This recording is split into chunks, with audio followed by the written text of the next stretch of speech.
Bonsoir à tous, soyez les bienvenus au rendez-vous, votre magazine culture et société. Journaliste de terrain, football, basket, tennis, désormais, il joue à la pointe de l'actu. Ce soir, rencontre avec Matteo Maestrach, journaliste. C'est la voix qui vous réveille le week-end sur France Info. Vescovat, Lille-Paris, nous reviendrons sur son parcours. Enfin, culture de l'info, y a-t-il un journalisme corse ? Une question que nous aborderons avec Alexandre Tchekald.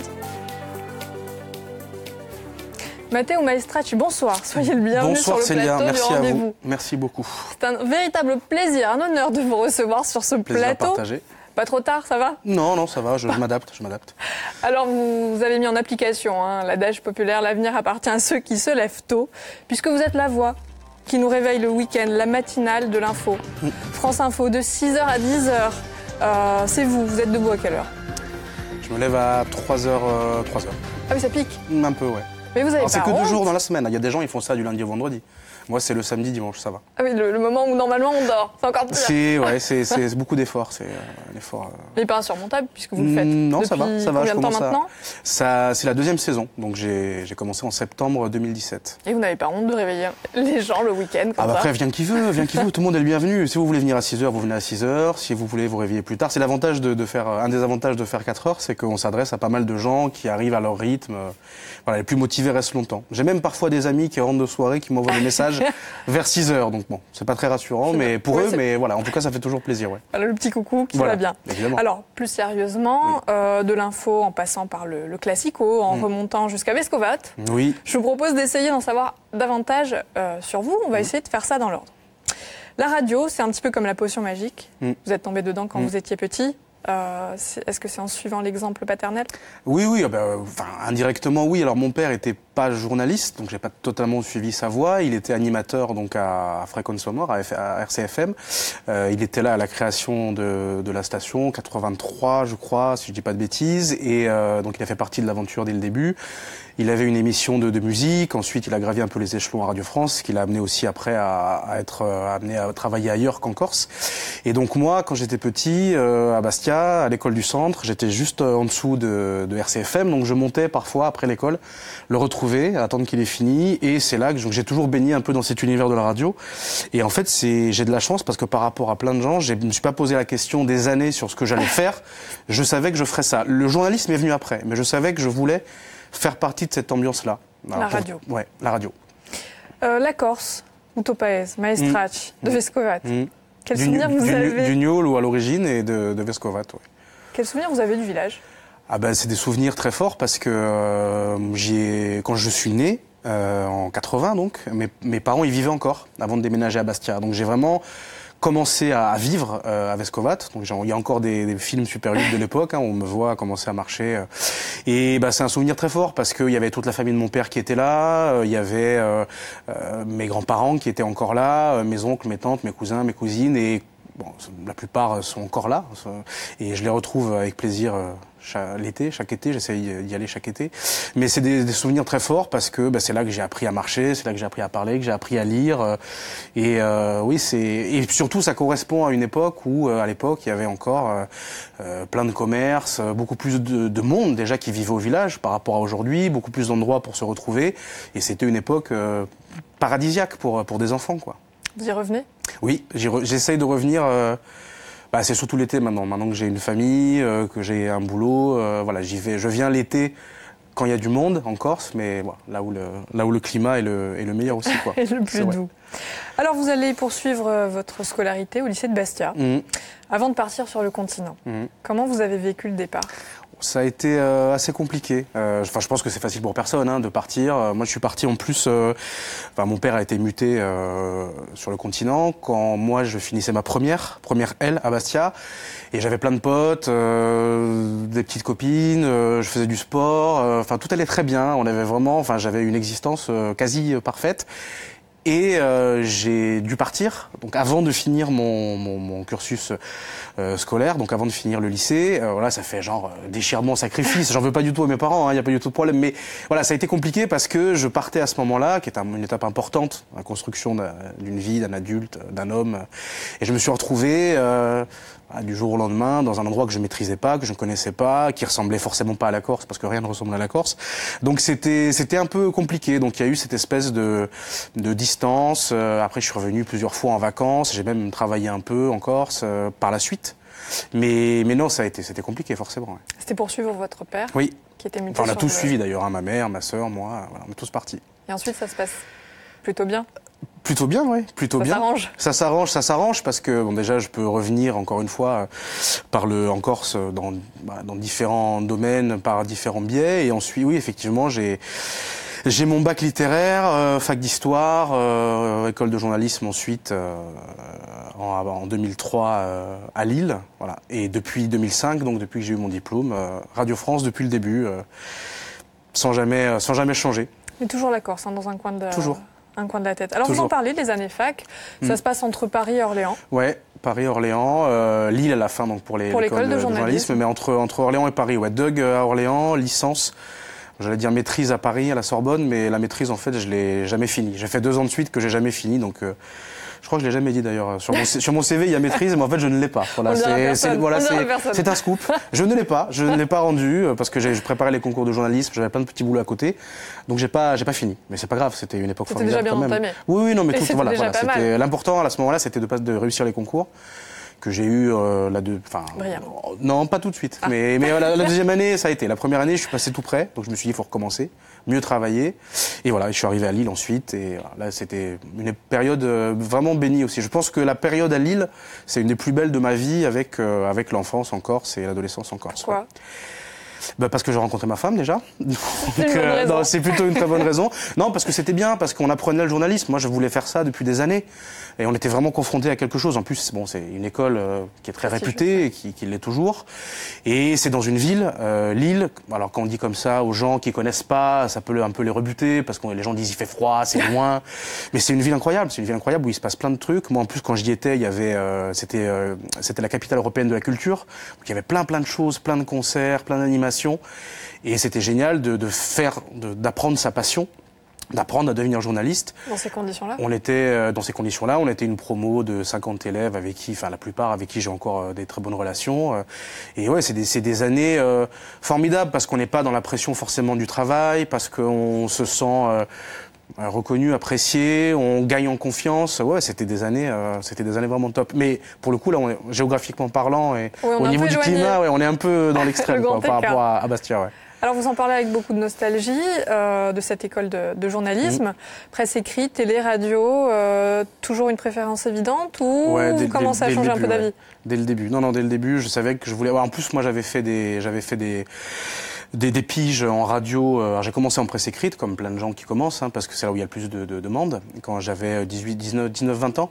Mais je faisais déjà un peu de radio avant même l'école, et je me disais, toujours par le biais du sport, déjà, et je me disais, mais voilà, moi c'est la radio, c'est ça qui me fait vibrer, c'est là qu'est l'émotion. Donc je suis arrivé à l'école, je savais que je voulais faire ça. J'étais un peu borné, quoi. Je savais que je voulais faire ça. Et du coup, j'avais tendance peut-être un peu à, non pas mépriser, mais à snober ou carrément pas m'intéresser aux autres médias. C'est sans doute un peu bête, mais voilà, je faisais le minimum dans les autres, un peu en télé quand même, parce qu'il y a des similitudes forcément. Mais c'était radio, c'est là que j'étais heureux, vraiment. Alors, vous avez dû apprivoiser votre image, puisque maintenant, les émissions de radio, elles sont filmées. C'est ça. Alors, comment vous l'avez vécu ? Fallait choisir la chemise, c'était compliqué. Ouais, au début, ça a été un peu compliqué, parce qu'en plus, quand j'ai commencé la radio, je me disais pas, bientôt tout va être filmé, il va falloir faire aussi de la télé. Enfin, je me voyais pas faire de la télé tout court. Et j'étais assez content du côté radio. Du côté radio, on arrive, on n'est pas rasé, on a le sweat, la capuche, oui, ça tout le temps. Ça, je l'ai tout le temps. Le sweat de la veille, voilà. Et à un moment donné, effectivement, l'image est arrivée de plus en plus. Et alors par contre, oui, alors le summum, ça a été il y a 2 ans quand je faisais la tranche du soir sur France Info, parce que je faisais 3 heures d'info, et dans ces 3 heures d'info, il y avait 1 heure qui était à la fois en radio et en télé. Donc là, j'en faisais du lundi au vendredi tous les jours. Donc effectivement, il faut se maquiller, il faut mettre une belle chemise de couleurs différentes chaque soir pour éviter que les gens croient que c'est celle de la veille qu'on a remis. Donc c'était, il a fallu du temps. Il a fallu du temps parce que je trouvais que c'était. J'avais pas l'habitude, ça me semblait superficiel, un peu superflu. Je veux dire, tout ce qui concerne le décor, je me disais, mais moi j'aime la radio, tout ça, ça me fatigue, ça m'énerve, voilà. Et après, je m'y suis fait. Mais il a fallu un peu de temps, hein, il a fallu un peu de temps. Puis j'aimais pas me voir à l'image parce que je me disais, j'ai fait toujours une tête pas possible, je suis mal filmé, mal cadré, voilà. Non, on va vous rassurer, tout va bien. C'est gentil, merci. Tout va merci très beaucoup, bien. Merci beaucoup. J'aimerais qu'on revienne au début. C'est grâce à ce plateau que tout va bien. Évidemment, ça se passe toujours bien sur le plateau du rendez-vous. Si on revenait au début, allez, au premier contrat, est-ce que c'était France Inter? Est-ce que j'ai bon? C'était pas la rédaction, c'était au Standard? Oui, bravo. Ah oui, je pensais au journalisme. Ah oui, bien sûr. Bien sûr, c'était au Standard quand j'étais étudiant. C'était pas un bizutage. Non, mais c'est intéressant parce qu'effectivement j'ai bossé au Standard et donc je voyais les émissions se faire, je voyais à l'époque les vedettes de France Inter faire les émissions et je me disais, mais un peu comme dans les films américain, je me disais bientôt c'est moi qui serai derrière la vitre. Non, mais il y avait un peu de ça, et quand je suis revenu après travailler à France Inter, où en plus on bosse souvent ensemble, Inter Info, il y a souvent des passerelles, je me disais mais c'est génial parce que c'est là où je fantasmais que j'allais travailler avant. Et la première fois que j'ai fait c'était en 2007 ou 2008, la première fois que j'ai fait un journal, j'étais en CDD à l'époque, que j'ai fait un journal sur France Inter dans le 18h, je crois, ou en matinale, je me disais, mais je me roulais par terre. Pour moi, c'était le top. Ouais. Donc vous avez bien fait de tenir bon, même au Standard. Vous allez vous démarquer très très vite, notamment sur les sujets sportifs. Oui.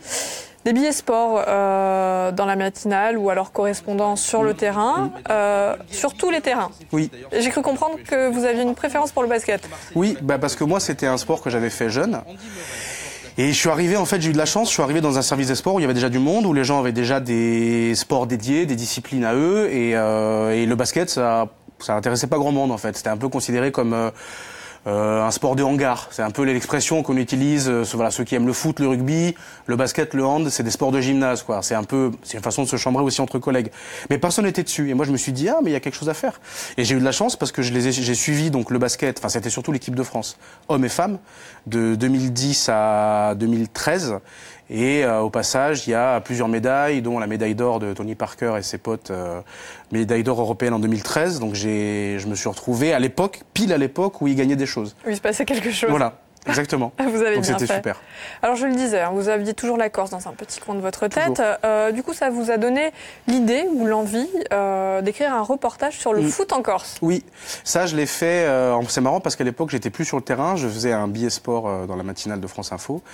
Et oui, parce qu'il y a une émission sur France Inter qui s'appelle L'œil du tigre, qui parle de sport, sport et culture, qui parle de sport à travers un prisme culturel ou voire des fois un peu intellectuel. Et ils ont ce luxe d'avoir des formats plus longs. Et moi, l'idée n'est pas venue que de moi, mais j'ai eu la chance de faire un reportage sur le foot corse de 15 minutes. Et donc j'ai pu mélanger pas mal de choses à l'intérieur, faire vraiment du terrain, de l'ambiance, aller voir des petits clubs, aller voir Bastia et Ajaccio, qui étaient tous les deux en Ligue 1 à l'époque. Ça paraît une éternité, mais c'était il n'y a pas si longtemps. Et c'était le GFC d'ailleurs à l'époque. Et c'était super. Et on a reparlé aussi du drame de Fouriane. Et j'avais déjà travaillé sur les 20 ans de Fouriane en 2012. Voilà, c'est des sujets qui me tiennent à cœur. Et c'était surtout intéressant de pouvoir parler du foot corse en général, en sortant un peu des clichés, sans être ni dans le folklore, ni dans les incidents, les trucs un peu anxiogènes, quoi. Ça, c'était vraiment un vrai plaisir. Et si on écoutait l'intro? La lance? Parti. La phrase revient souvent comme une habitude, comme pour s'en persuader. Ici, le foot, c'est comme au Brésil, c'est une religion. Et parfois, les interlocuteurs les plus jeunes ajoutent, on n'a que ça, que le foot pour se distraire. Et comme tout ce qui a trait aux passions, il y a une part de vrai et de l'exagéré. Et malgré une tendance à la baisse récente et inédite, la Ligue corse de foot compte environ 10 000 licenciés. Le calcul est vite fait pour 320 000 habitants dans la région. Ça fait donc une personne sur 32 qui pratique le ballon rond. Voilà. Ça fait bizarre. Oui, s'entendre je voulais partir. Non, mais on n'aime pas se voir, s'entendre. Alors juste une petite anecdote quand même. Quand moi j'ai fait le reportage, je l'ai envoyé. On est entre nous, donc on peut le dire. Et je savais qu'ensuite les gens de l'émission allaient l'habiller. Et je savais qu'ils allaient mettre des musiques. Et je me suis dit, pourvu qu'ils mettent pas un truc trop connu. Bon, voilà, je vous laisse... Non, mais après, le résultat est très bien. Mais voilà, on aurait pu faire un peu plus pointu. Je pense, voilà, je dis ça... C'est voilà, déjà pas très mal, quand non, même. C'est déjà très, très bien. Très bien. Mais comme on l'a entendu déjà dans pas mal de reportages, même si je suis un fan absolu, Oui, mais votre plume a fait la différence. C'est gentil, merci. Alors, ensuite, il y a eu la présentation du Classico, vous l'avez dit. C'était le soir, de 21h à minuit. C'était l'émission Fil Rouge. Ouais. Non, c'était juste une heure, de 21h à 22h. C'était déjà pas très mal. C'est pas mal. C'est quand même assez tard. Juste une heure. Alors, de la chronique à l'animation, on peut dire que vous êtes désormais passé à un sport collectif. Exactement. Ça se passe pas trop mal. Ça va très bien. Surtout quand on est avec des équipiers formidables, ce qui est le cas. Donc c'est super. Donc la matinale, est-ce qu'on a le même ton radio quand on parle de sport ou quand on parle d'info ? Ça c'est un souci entre guillemets que j'ai eu quand je faisais le Classico justement, parce que j'avais 1 heure de débat sport et ensuite je faisais 2 heures de radio, donc d'info générale. Et on sortait d'une émission où le ton était plutôt relax, où on parlait de sport, donc on n'était pas sur des enjeux non pas importants, mais on était sur des enjeux moins graves. Et de se retrouver après effectivement en plateau à parler de la Syrie ou de choses beaucoup plus graves et sensibles, il fallait trouver un moyen de faire en sorte que ça reste un peu le même ton, mais quand même pas exactement le même, quoi. C'est un souci. Alors, avant de passer à la deuxième partie du rendez-vous, petite question, vous êtes très actif, je crois savoir, sur les réseaux sociaux. Pas du tout, non. Vous êtes plutôt Facebook ou plutôt Twitter ? C'est des gens qui piratent mon compte régulièrement. Ah d'accord. Non, alors Facebook, non, j'ai arrêté pour plein de raisons, mais Twitter, oui, pas mal, oui. Enfin, je me suis un peu calmé par rapport à une époque, mais c'est quand même, il y a quand même une production qui est assez importante, ouais. Avec beaucoup d'humour. Toujours, oui. Plutôt cash. Qu'il faut expliquer parfois parce que ça passe mal des fois le second degré à l'écrit. Est-ce que ce serait une particularité des journalistes corses ? Mystère. D'avoir, oui, peut-être. Je vous propose faut poser la question, on va en débattre. Allons-y. Allez, on va en parler avec Alexandre Tchekal.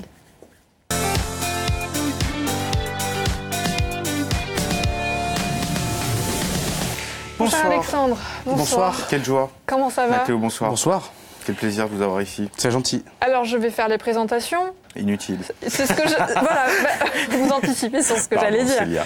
Donc, journaliste habitué du rendez-vous. Question d'usage, est-ce que vous vous connaissez ? Oui. Un petit peu. Un tout petit peu. Il se trouve que oui.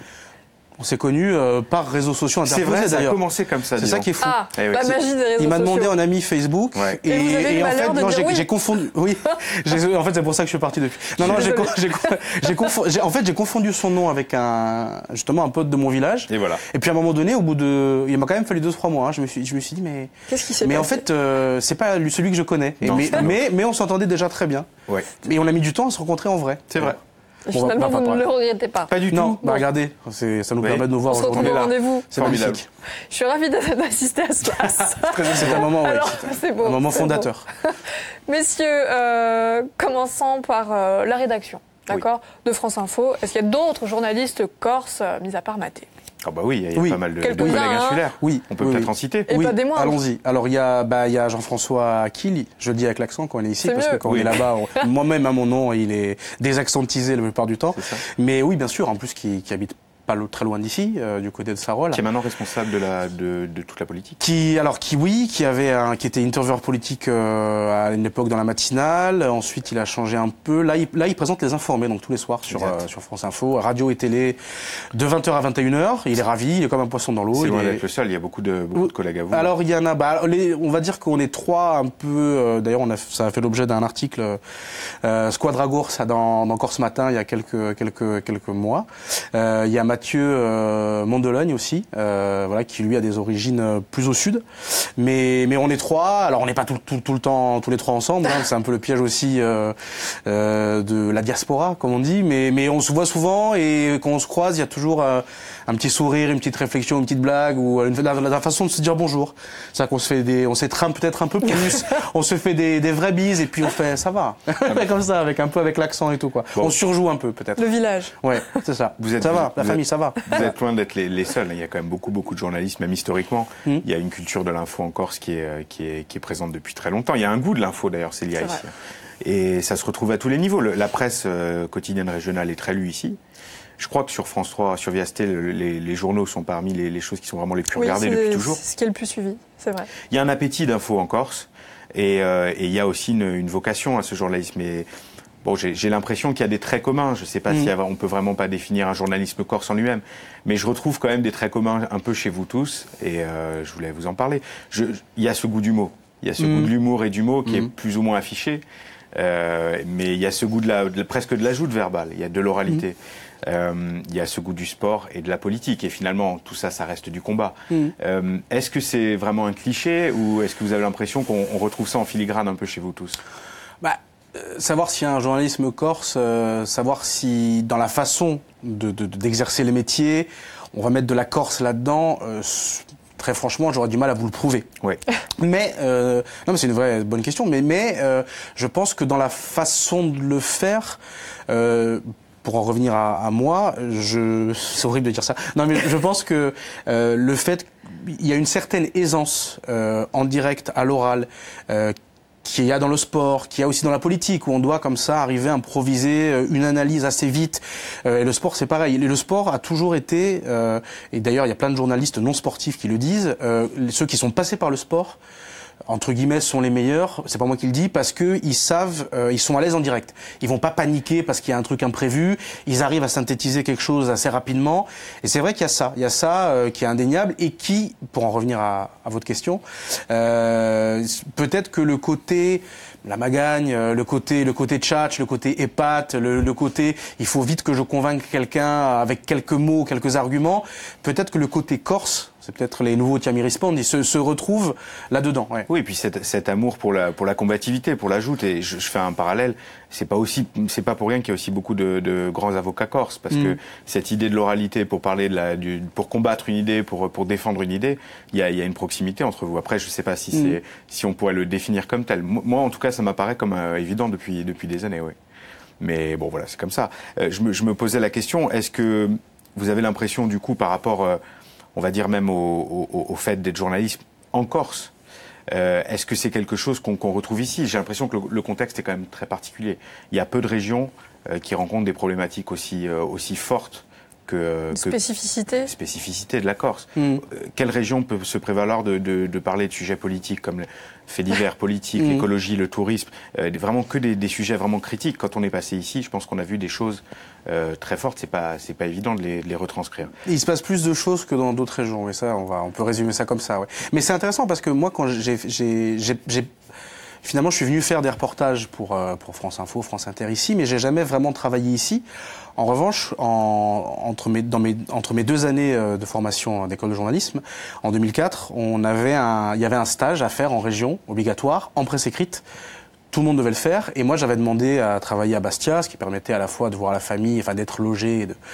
Et il y avait un pote de mon école qui était venu avec moi. D'habitude, ils mettaient jamais les potes ensemble. Donc, ils nous ont mis tous les deux à l'agence de Corse Matin à Bastia pendant 2 mois. Et ils nous donnaient des sujets. Donc, il y avait pas mal de sujets, entre guillemets, de vacances. Donc, on allait dans des villages, on faisait le bilan du tourisme. Enfin, des sujets très bien, c'est pas du tout... mais il y avait aussi des trucs plus magazines, on va dire. Et ce qui est très drôle, c'est que dès qu'il y avait un fait divers, une lettre de revendication, qui arrivait, c'était pas trop pour nous en fait. C'est-à-dire que mais nous en même temps, je pense qu'on aurait été paniqués à l'idée de traiter ça correctement. Mais il y a beaucoup de journalistes corses qui parlent de ça, du temps nécessaire de l'observation. Ici, vous pouvez pas arriver et débarquer, commencer à donner votre avis. Parfois les sujets sont très sensibles et ça pose aussi toute la question de... Alors c'est compliqué d'en parler intramuros, mais la Corse c'est aussi un sujet compliqué à l'extérieur, qui cristallisait. Moi je suis dans les médias nationaux. Comment et pourquoi, d'après vous? Je pense que c'est une histoire de compréhension de contexte. C'est comme tout. Je ne sais plus quel journaliste corse disait que quand vous venez en Corse avec des présupposés, vous allez trouver des exemples qui vont vous permettre de démontrer ce que vos présupposés. Mais si vous y passiez plus de temps, vous auriez pu démontrer le contraire. Moi, j'avais été très marqué par le traitement des événements du Jardin de l'Empereur, où on me décrivait ma ville, Ajaccio, comme une ville de conflit du Moyen-Orient pendant 2 semaines. Et c'est pas du tout la réalité que j'en avais. Évidemment, il y avait des tensions très fortes, des sujets très épineux à gérer. Mais voilà, je pense qu'ici, qu'on soit né ici ou pas, il y a un temps d'observation vraiment il faut prendre du recul. Et c'est pas toujours évident, parce qu'il y a aussi une promiscuité. Ouais. Les acteurs sont peu nombreux. C'est ça, c'est un vrai sujet complexe parce qu'effectivement, il va y avoir la caricature de la personne qui est projetée ici. Et puis après, enfin, je dis pas du tout que je comprends les gens, mais c'est pas évident. Vous arrivez ici avec la pression d'une rédaction, vous connaissez pas du tout le coin. Ouais. Et on vous dit, typiquement sur les Jardins de l'Empereur, ou lors d'incidents, lors de matchs de foot. C'est-à-dire qu'on envoie quelqu'un ici en disant, voilà, tu me fais un reportage de 4 pages ou sur les incidents, tu trouves des gens qui disent des trucs. Vous arrivez ici, vous n'avez pas la connaissance, vous n'avez pas le contexte, vous arrivez avec des gens qui sont pas forcément enclins à vous parler. C'est pour ça que moi j'ai toujours été à l'aise avec, mais j'ai jamais fait des sujets très polémiques non plus, mais le fait de venir ici, je savais que le fait d'être corse, ça me faisait gagner du temps, parce que j'avais pas besoin. Globalement, la Corse, c'est un sujet qui fait polémique. Parce que j'avais pas besoin de convaincre les gens. Mais c'est intéressant. Juste une anecdote. Il y aurait beaucoup à dire sur le foot et les incidents. Mais quand je suis venu un jour faire un match à Bastia-Marseille, il y avait un collègue qui était là. Je dirais pas pour qui il travaillait, et il me dit c'est étonnant, il n'y a pas eu d'incident dans le match. Oh. Et je me suis dit voilà, je me suis dit bon, on arrive aussi parfois, hélas, avec nos clichés. Peut-être plus ici qu'ailleurs. Ouais. Je vous remercie infiniment d'être venu au rendez-vous et je vous souhaite une excellente fin de soirée à tous. À très vite. Ciao. Merci beaucoup.